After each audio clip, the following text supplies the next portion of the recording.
Hello, dear students, good morning to all.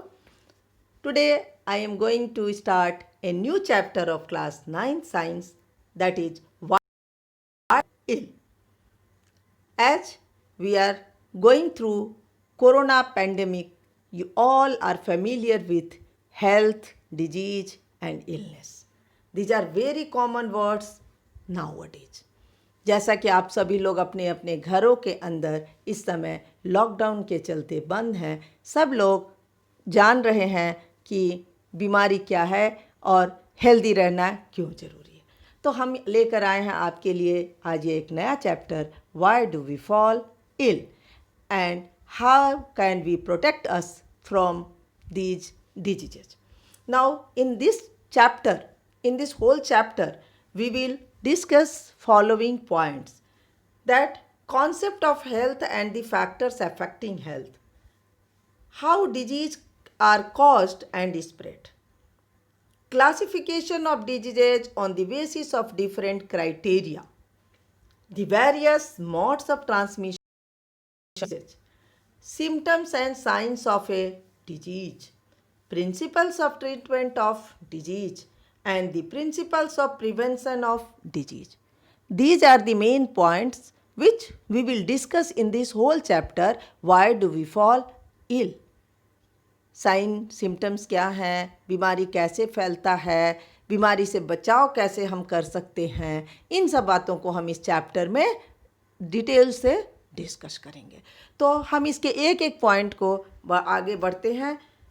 सबसे पहले हम आएंगे हेल्थ क्या। आप अक्सर पूछते हैं आपस में एक दूसरे से, आपका हेल्थ कैसा है।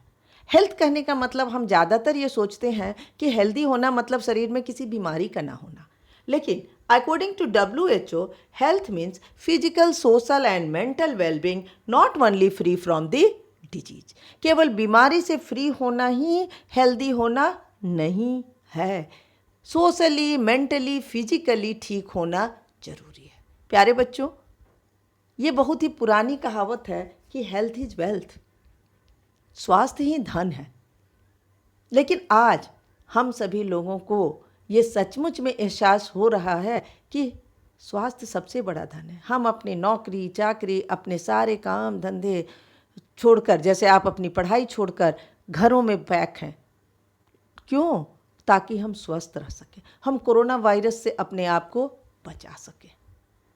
इसलिए ये साबित हो गया है कि सबसे पहले स्वास्थ्य ज़रूरी है, हेल्थ ज़रूरी है, बाकी चीज़ें बाद में हम गेन कर लेंगे, हम पैसा बाद में कमा लेंगे, हम एक महीना बाद अपना कोई काम कर लेंगे, लेकिन यदि हमारा स्वास्थ्य चला गया तो सब कुछ चला गया। If health is gonna, everything is gonna. इसलिए आप घरों में बंद रहिए, स्वस्थ रहिए और पढ़ाई करते रहिए, ऑनलाइन क्लासेस करते रहिए। अब what is physical health? Physical health कहने का मतलब होता है कि वेल बीइंग फिजिकली, यानी हम काम करने में फिट हों, हमारा शरीर फिट हो, किसी बीमारी से फ्री हो, अच्छी तरह से दौड़ सकते हैं, पचा सकते हैं। Physical health depends upon these 3 points. The first of all, to maintain physical health, balanced diet is required. हमारा भोजन, हमारा आहार बहुत संतुलित होना चाहिए, उसके सभी विटामिन्स और जितने फूड कंपोनेंट्स हैं सब उचित मात्रा में हमको मिलने चाहिए। दूसरा है एक्सरसाइज। इस समय हम सभी लोग एक्सरसाइज पर बहुत, योगा पर बहुत जोर दे रहे हैं। हम यदि बाहर वर्कआउट करने नहीं जा सकते हैं, हम घर के अंदर योगा कर सकते हैं और छोटे छोटे एक्सरसाइज कर सकते हैं फिट रहने के लिए। और तीसरा है प्रॉपर रेस्ट। बॉडी के इम्यून सिस्टम को मेंटेन करने के लिए प्रॉपर रेस्ट भी ज़रूरी है। Then social health. प्यारे बच्चों, socially healthy, because human beings are social animals. हम सभी लोग सामाजिक प्राणी हैं और हम समाज में रहते हैं, हम समाज से कटकर नहीं रह सकते। इसका एहसास अभी आपको आराम से हो रहा है। अभी कहा जा रहा है घर के अंदर रहिए, लेकिन हमारे लिए इतना मुश्किल हो रहा है कि सारी सोसाइटी से, दुनिया से कटकर रहना घर के अंदर। तो सोशल हेल्थ भी ज़रूरी है। सोशल हेल्थ का मतलब है deals with family and our neighbours. हम अपने पड़ोसियों से, अपनी फैमिली मेम्बर से कैसे डील करते हैं, ये हमारा सोशल हेल्थ है। हाँ, इस समय सोशल डिस्टेंसिंग पर ज़्यादा जोर दिया जा रहा है, अर्थात सोशल हेल्थ हमारा थोड़ा सा वीक हो जा रहा है। Mental health, it is also very important. यदि आप सोशली फिट हैं और फिजिकली फिट हैं, लेकिन मेंटली किसी काम में आपका मन नहीं लगेगा। मेंटली फिट होना ज़रूरी इसलिए है क्यों आदमी मेंटली फिट नहीं होगा, वह डिप्रेशन में चला जाएगा, उसको स्ट्रेस होगा। तो यहाँ पर हमने लिखा है deals with management of stress and mental illness और डिजॉर्डर, यानी हमें किसी तरह का मेंटल डिजॉर्डर नहीं होना चाहिए। और यदि आप मेंटली डिस्टर्ब हो जाएंगे तो न नींद आएगी, न किसी काम में मन लगेगा, इसलिए मेंटली फिट होना भी ज़रूरी है। The next thing that is disease. Health ही एकदम क्लोज रिलेशनशिप है, हेल्थ एंड डिजीज। तो डिजीज का मतलब क्या है? Disease is a word combination of two words. It is made up of two words, दो वर्ड से मिलकर बना है। दैट इज डिस मतलब डिस्टर्ब्ड, इज मतलब फंक्शन। डिस्टर्ब्ड इज मतलब यदि हमारे बॉडी का फंक्शन प्रॉपर काम नहीं कर रहा है, एबनॉर्मल हो रही है किसी बॉडी के पार्ट में या पूरे ऑर्गन सिस्टम में, that is called disease. Disease is malfunctioning of our body. हमारे बॉडी का एबनॉर्मल फंक्शन ही डिजीज कहलाता है। ठीक है। डिजीज का मतलब कभी कभी हम कहते हैं कि हम अनकंफर्टेबल फील कर रहे हैं, तो अनकंफर्टेबल फीलिंग इज डिजीज। अब disease person to person vary कर सकता है। जैसे एक सिंगर के लिए गला खराब होना उसके लिए डिजीज है, एक सिंगर के लिए गले का खराब होना डिजीज है, दूसरी तरफ एक डांसर उसके लिए डिजीज हो गया। यहाँ पर आप देख रहे हैं एक पेशेंट जो सांस लेने में दिक्कत हो रही है, उसको निमोनिया डिजीज है, अर्थात उसके बॉडी का लंग्स जो है एक इम्पॉर्टेंट पार्ट रेस्पिरेटरी सिस्टम का, वो प्रॉपर काम नहीं कर रहा है। That is disease. अब डिजीज के कारण क्या क्या हो सकते हैं, इसके पहले हम देखेंगे सिम्टम्स एंड साइंस। ये दो और इनमें काफ़ी क्लोजनेस है भी। सिम्टम्स का मतलब होता है कि लक्षण, कॉमन बोलचाल की भाषा। सिम्टम जैसे आपको फीवर हो गया, हेडेक हो गया, सिर में दर्द, बुखार, ये सिम्टम्स है। आप डॉक्टर के पास जाइएगा, यानी आपने फील किया कि आपको फीवर है और आपको हेडेक है, आप डॉक्टर के पास जाते हैं। अब डॉक्टर इस सिम्टम के आधार पर केवल गेस कर सकता है कि क्या बीमारी हो सकती है, कंफर्म नहीं होगा। That is you may suffer by malaria, you may suffer by typhoid, by coronavirus, by common flu, by encephalitis, and there are so many diseases which is related with our brain, our fever and headache. अब doctor आपके symptom के आधार पे diagnostic test, lab test करेंगे, malaria का test, typhoid का test, corona का test, और उसके बाद इन सिम्टम्स के आधार पर डॉक्टर ये टेस्ट करके सर्टिफाई करेंगे कि आपको कौन सी बीमारी है। That is sine.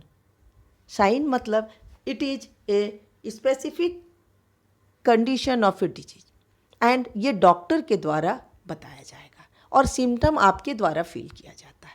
एक पेशेंट के द्वारा जो फील किया जाता है दैट इज सिम्टम, और डॉक्टर जो सर्टिफाई करते हैं that is called sign. Sign के लिए टेस्ट ज़रूरत पड़ती है। बिना टेस्ट के हम ये नहीं जान पाते हैं कि बीमारी का कारण मलेरिया है, टाइफाइड है या दूसरा कुछ है। इस तरीके से हम अब पहुंचते हैं कि बीमारी के कौन कौन से कॉजेस हैं, सोर्सेस हैं, और इस सोर्सेस और कॉजेस के आधार पर फिर हम बीमारी को दो भाग में बांटते हैं, due to extrinsic sources and due to intrinsic sources. Extrinsic sources और इंट्रिंजिक सोर्सेस को दो भाग में जब क्लासिफाई किया गया, तो इंट्रिंजिक सोर्स का मतलब इंटरनल फैक्टर्स, जिसमें आता है जेनेटिक डिजॉर्डर्स। जेनेटिक डिजॉर्डर्स का मतलब होता है जनरेशन से दूसरे जनरेशन को ट्रांसफ़र होती है, जैसे हीमोफीलिया, कलर ब्लाइंडनेस, ये 2 बीमारियाँ। माल फंक्शनिंग ऑफ बॉडी ऑर्गन्स, यानी शरीर के हमारे ऑर्गन्स प्रॉपर फंक्शन नहीं कर रहे हैं, जैसे लीवर, किडनी, लंग्स आदि के फंक्शन में कोई गड़बड़ी। हार्मोनल इम्बैलेंस, जैसे हमारे बॉडी के जो ग्लैंड्स हैं उनसे जो हार्मोन का सिक्रेशन यदि प्रॉपर नहीं हो रहा है, जैसे डायबिटीज़ इसका एक बहुत अच्छा एग्जाम्पल है, एंड थायरॉइडिज्म, यानी कुछ लोगों के थायराइड ग्लैंड से यदि थायरॉक्सिन का प्रॉपर सिक्रेशन नहीं होता है तो वो थायराइड के प्रॉब्लम हो गई। यदि पैनक्रियाज से इंसुलिन का सिक्रेशन नहीं हुआ प्रॉपर तो वो डायबिटीज। बट ये सारा हार्मोनल बैलेंस जो कंट्रोल करता है वो हमारा फूड है। इसीलिए फूड फॉर हॉर्मोन्स यहाँ हमने स्लाइड में दिखाया है। इसका मतलब है कि प्रॉपर डाइट ज़रूरी है आपके बॉडी के हॉर्मोन्स को बैलेंस रखने के लिए। द लास्ट जो इंट्रिंसिक पॉइंट है दैट इज एलर्जी। एलर्जी पर varies from person to person. किसी को ठंड से एलर्जी, किसी को डस्ट से एलर्जी, किसी को अंडे से एलर्जी, किसी को दूध से एलर्जी हो सकती है। एलर्जी है क्या? Allergy is a response of any external substance. जब कोई भी बाहरी सब्सटेंस हमारी बॉडी में इंटर करता है तो हमारा इम्यून सिस्टम उसके ऊपर अपना रिएक्शन करता है, और जो पर्सन टू पर्सन वेरी करता है। उस समय कुछ टॉक्सिक चीज़ें निकलती हैं जिसके चलते बॉडी में इन्फ्लेमेशन उत्पन्न होता है, और जैसे रैसेस, किसी को स्नीजिंग, छींकना, खांसना, इस तरीके के इफ़ेक्ट दिखाई पड़ सकते हैं। एक्सटर्नल फैक्टर्स में है अनबैलेंस डाइट, जिसको हमने आगे भी देखा। बहुत सारी बीमारियां भोजन में विटामिन की कमी से, प्रोटीन्स की कमी से आदि से हो सकती हैं। सेकंड एक्सटर्नल इंपॉर्टेंट फैक्टर है माइक्रो ऑर्गेनिजम्स। There are various type of microorganism present in nature which causes disease, जिसको हम आगे डिटेल से देखेंगे। एंड इन्वायरमेंट पॉल्यूटेंट्स, इन्वायरमेंट में बहुत सारे पॉल्यूटेंट्स प्रेजेंट हैं। एज फॉर एग्जाम्पल बहुत सारी गैसेस हैं, बहुत सारे केमिकल सब्सटेंस हैं, वह हमारा पानी, हवा, ज़मीन सब दूषित हो गया है, और ये सारे पॉल्यूटेंट्स कहीं ना कहीं हमारी बॉडी को कोई ना कोई डिजीज़ देते हैं। Then smoking, drugs and alcohol, these are also external factors which make our immune system weak and causes various abnormalities in body, जैसे सिगरेट पीने वाले को लंग्स, अल्कोहल लेने हो सकती हैं। ये सारी चीज़ें हमारे बॉडी पर हार्मफुल इफ़ेक्ट्स डालती हैं। तो these are external internal factors which affect our health. And at the end of this video I have given few important questions. You go through these questions and try to solve these questions. Thanks.